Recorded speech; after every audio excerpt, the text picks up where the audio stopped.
आज हम लोग देखेंगे प्राकृतिक संख्या। और प्राकृतिक संख्या वैसे पहले देख चुके हैं, थोड़ा सा इसका रिवीजन कर ले रहे हैं। तो प्राकृतिक संख्या किसे कहते हैं? तो counting number is a natural number. जिन संख्याओं से हम किसी वस्तु की गणना कर सकते हैं उन संख्याओं को हम क्या कहते हैं? प्राकृतिक संख्या कहते हैं। पीछे की वीडियो में जो है आपको ये बताया जा चुका है। जैसे है प्रश्न, सबसे छोटी प्राकृतिक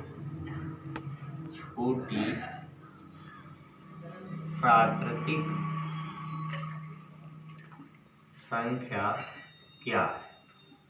प्रश्न क्या है आपका? सबसे छोटी प्राकृतिक संख्या क्या है? तो क्या चीज है? 1। दूसरा प्रश्न है आपका, क्या सबसे बड़ी प्राकृतिक संख्या लिखी जा सकती है? क्या सबसे बड़ी प्राकृतिक संख्या लिखी जा सकती है? नहीं। जितना भी हम लिखेंगे यदि उसमें हम 1 जोड़ दें तो हमारी फिर अगली प्राकृतिक संख्या मिल जाएगी। इसलिए पढ़ा है कि क्या सबसे बड़ी प्राकृतिक संख्या लिखी जा सकती है? तो नहीं लिखी जा सकती। और प्राकृतिक संख्या का यदि आपको उत्तरवर्ती संख्या निकालना है, उत्तरवर्ती या अनुवर्ती भी कहते हैं, उत्तरवर्ती या अनुवर्ती संख्या निकालना है तो आप क्या करते हैं? उसमें 1 जोड़ देते हैं, 1 ऐड कर देते हैं। जैसे 5 का क्या हो जाएगा? 5 की उत्तरवर्ती 5 धन 1 बराबर 6। 6 की उत्तरवर्ती या अनुवर्ती 6 धन 1 बराबर कितना हो जाएगा? 7। तो किसी भी संख्या का उत्तरवर्ती या अनुवर्ती संख्या निकालने के लिए, किसी प्राकृतिक संख्या का उत्तरवर्ती या अनुवर्ती संख्या निकालने के लिए आप उसमें क्या करते हैं? 1 जो है 1 जो है ऐड कर देते हैं, 1 जो है जोड़ देते हैं। उसी तरह पूर्ववर्ती संख्या निकालना है, पूर्ववर्ती संख्या, अगर पूर्ववर्ती संख्या निकालना है तो 1 घटा देते हैं। जैसे 5 की पूर्ववर्ती संख्या तो 5 ऋण 1 बराबर 4। अगर 4 का निकालना है तो 4 ऋण 1 बराबर कितना हो जाएगा आपका? 3। 3 का निकालना है तो 3 ऋण 1 बराबर 2। यानी उत्तरवर्ती या अनुवर्ती संख्या निकालने के लिए 1 को हम ऐड कर देते हैं और पूर्ववर्ती संख्या निकालने के लिए हम 1 को क्या करते हैं? सब्ट्रैक्ट करते हैं। यानी उत्तरवर्ती या अनुवर्ती निकालने के लिए हम 1 जोड़ते हैं और पूर्ववर्ती निकालने के लिए हम 1 जो है घटा देते हैं। तो सबसे छोटी प्राकृतिक संख्या क्या है? 1 है। सबसे बड़ी प्राकृतिक संख्या नहीं लिखी जा सकती है। इस बार आपको ये भी पीछे की वीडियो में पढ़ाया जा चुका है, रेशनल नंबर, परिमेय संख्या। अब प्रश्न है कि क्या 0 जो है परिमेय संख्या है? 0 क्या 0 परिमेय संख्या है? इसलिए कि 0 को हम लिख सकते हैं 0/1, 0/2, 0/3, तो जिसको हम P/Q के रूप में लिख सकते हैं। और Q = not 0 वो क्या है? रेशनल नंबर है, वह जो है परिमेय संख्या है। परिमेय संख्याएं कुछ नियमों का जो है पालन करती हैं। यदि 2 परिमेय संख्याओं को जोड़ा जाए तो उनका योगफल भी एक परिमेय संख्या होगा। जैसे 1/5 प्लस 2/5। 1/5 क्या है? परिमेय संख्या है और 2/5 भी क्या है? परिमेय संख्या है। इसको ऐड कर दीजिए, जोड़ दीजिए तो 3/5 भी क्या हो गया? परिमेय संख्या हो गया। तो यदि 2 परिमेय संख्याओं को आप जोड़ते हैं तो उनका योग भी परिमेय संख्या हो गया। इसको कहते हैं समवरक गुण। क्या कहा जाता है? समवरक गुण। तो समवरक गुण जो है परिमेय संख्याओं में भी लागू है।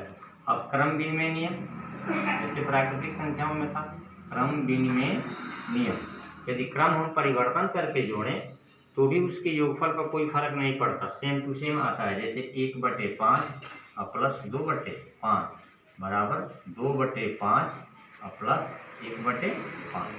तो इसको जोड़ेंगे तो क्या हो जाएगा? 3/5 ये भी हो जाएगा और 3/5 ये भी हो जाएगा।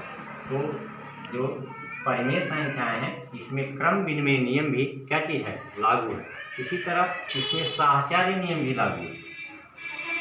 1/5 प्लस 2/5 प्लस 3/5 बराबर 2/5 प्लस 3/5 और प्लस 1/5।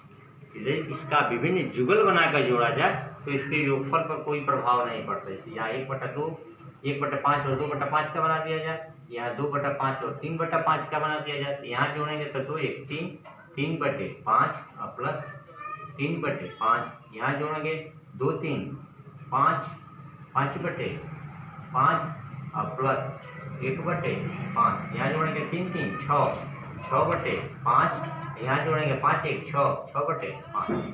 सबका हर यहाँ बराबर है, दोनों से जुट जाएगा। तो हम देख रहे हैं कि अगर परिमेय संख्या का भिन्न भिन्न जोड़ा बनाया जाए, पेयर बनाया जाए और उसको जोड़ा जाए तो योगफल समान रहता है, तो इसे हम कहते हैं साहचर्य नियम।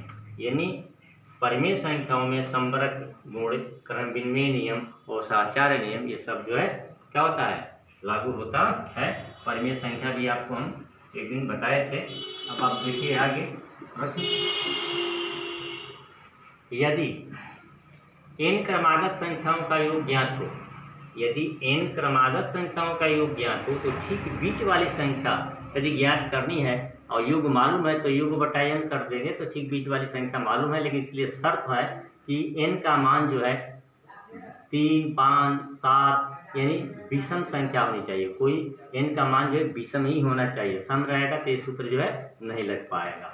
जैसे है 3 क्रमागत सम संख्याओं का योग 24 है तो ठीक बीच वाली संख्या क्या होगी, तो योग कितना है आपका 24, योग है आपका 24 और 3 क्या है यार विषम संख्या है, तो 24 में 3 से भाग दीजिए तो 3 8 24, यानी ठीक बीच वाली संख्या आपकी क्या है 8 है।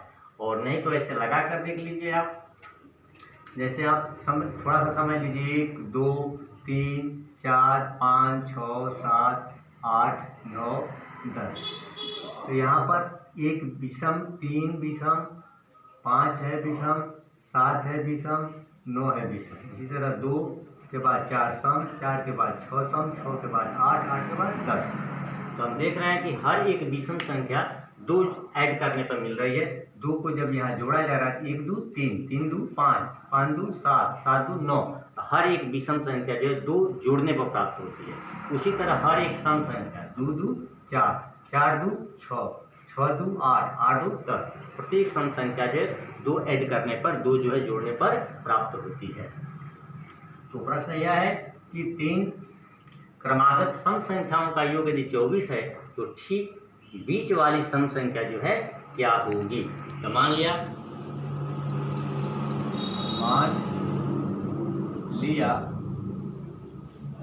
पहली सम संख्या बराबर x, मान लिया कि x जो है एक सम संख्या है, तो दूसरी क्रमागत सम संख्या, दूसरी क्रमागत सम संख्या क्या जोड़ने पर मिलेगी 2, x प्लस 2, x प्लस 2 हो गया। अब तीसरी क्रमागत संख्या, तीसरी क्रमागत सम संख्या बराबर, फिर जोड़ दीजिए x प्लस 2 प्लस 2 बराबर x प्लस 4। तो सम संख्या क्रमागत सम संख्या निकालने के लिए आप क्या करते हैं 2 ऐड कर देते हैं, 2 जोड़ देते हैं। पहली सम संख्या x है तो दूसरी क्रमागत सम संख्या x प्लस क्या होगी 2 होगी, और तीसरी क्रमागत सम संख्या क्या होगी, तीसरी क्रमागत सम संख्या x प्लस 4 होगी। तो कह रहे हैं कि 3 क्रमागत सम संख्याओं का योग कितना है 24 है। तो प्रश्न अनुसार पहले x फिर x प्लस 2 फिर पुनः जो है x प्लस 4 इक्वल टू कितना हो गया आपका 24, 1 1 2 2 1 3, 3x प्लस 4 2 6 बराबर 24। तो 3x बराबर 24 और प्लस 6 इधर गया तो -6 बराबर 24 में से 6 निकाल दीजिए 18। यहाँ 3 और 1 से बीच में कोई चीज़ नहीं तो गुणा है, इधर आएगा तो भाग हो जाएगा।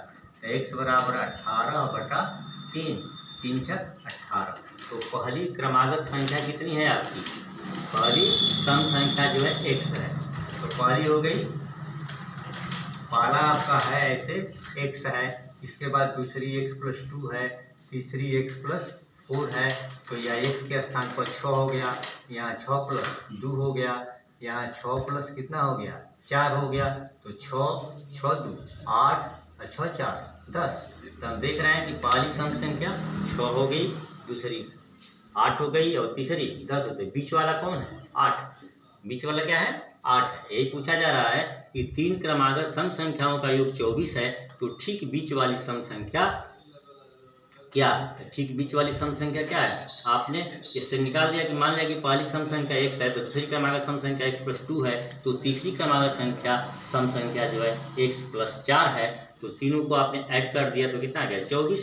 यहाँ से x का आपने मान निकाल लीजिए 6, और ये माना गया x + 2 x + 4, तो इसमें 6 + 2 6 + 4 6 8 और 10। तो बीच वाली संख्या ये पूछा जा रहा है कि ठीक बीच वाली सम संख्या कितनी है? ठीक बीच वाली सम संख्या कितनी है आपका 8 है।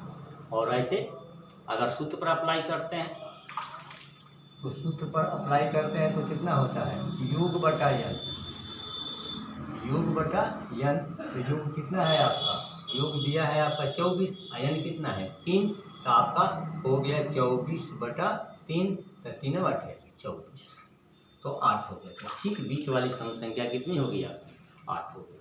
अब अगला प्रश्न है 5 क्रमागत सम संख्याओं का योग कितना है 80 है, तो ठीक बीच वाली सम संख्या क्या है? तो ठीक बीच वाली सम संख्या योग बटा n, योग बटा n। योग कितना है आपका 80, n कितना है यहाँ पर 5, 5 क्या है विषम है, 80 में 5 से भाग दीजिए कितना हो गया 16। लेकिन आपको यही शर्त है कि ये जो n का जो मान है विषम होना चाहिए। फिर कह रहा है कि सबसे छोटी सम संख्या क्या है, तो 5 संख्या है तो एक तो बीच में हो गई, तो सबसे छोटी क्या होगी, सबसे छोटी सम संख्या, सबसे छोटी सम संख्या। तो 16 में से 2 घटा दीजिए, फिर 2 घटा दीजिए, 16 में से 2 × 14, 14 में से 2 × 12। तो सबसे छोटी सम संख्या यहाँ क्या है 12 है, और ठीक बीच वाली सम संख्या कितनी है 16। आप इसको ऐसे भी लिख सकते हैं, मान लिया कि पहली सम संख्या कितनी है, मान लिया पहली सम संख्या बराबर x, तो इसी तरह हो गया पहली x हो गया, दूसरा x + 2 हो गया, तीसरा x + 4 हो गया, चौथा x + 6 हो गया, और पांचवा x + कितना हो गया 8 हो गया। यानी 5 क्रमागत संख्या है तो एक x हो गया, फिर दो जोड़ दीजिए x + 2 हो गया, फिर 2 जोड़ दीजिए x + 4 हो गया, फिर x + 6, फिर x + 8, 1 2 3 4 5 जो है सम संख्या आपके लिख दिया। पांचों सम संख्याओं का योग कितना है आपका, पांचों सम संख्याओं का योग है आपका 80। तो प्रश्नानुसार जोड़ेंगे तो x + 2 + x + 4 + x + 6 + x + 8, इसको जोड़ दीजिए x + 2 x + 4 x + 6 x + 1, तो कितना आना चाहिए आपका 80 आना चाहिए 80। तो 1 2 3 4 और 5x + 2 4 6 6 6 12 12 8 20, 5x + 20 बराबर 80। तो x बराबर 80 और 5x बराबर 80, या प्लस इधर जाएगा तो क्या हो जाएगा -80 में से 20 निकाल दीजिए कितना हो गया 60। तो x बराबर 60/5, या 5 से पूरा इधर आएगा तो भाग हो जाएगा, तो हो जाएगा आपका 12। x का मान क्या हो गया 12, तो सबसे छोटी संख्या कितनी हो गई 12। लेकिन अन्य संख्या निकालनी है तो x के स्थान पर 12 12 2 14, फिर 12 4 16, फिर 12 6 18, और फिर 12 और 12 8 20। तो आपकी संख्या हो गई 12 14 16 18 और 20। ये पहली संख्या हो गई, दूसरी संख्या हो गई, तीसरी हो गई, चौथी हो गई और पांचवी हो गई। पूछा जा रहा है कि ठीक बीच वाली संख्या क्या है, तो ठीक बीच वाली संख्या क्या है 1 2 इधर से छोड़ दीजिए, 1 2 इधर से छोड़ दीजिए 16। सबसे बीच वाली संख्या ठीक बीच वाली सम संख्या कितनी है आपकी 16। यहाँ भी आपका आ गया है 16। फिर पूछा जा रहा है कि सबसे छोटी सम संख्या क्या है, तो सबसे छोटी सम संख्या यहाँ क्या है 12 है। ऐसे भी निकाल रहे हैं तो सबसे छोटी सम संख्या क्या है 12।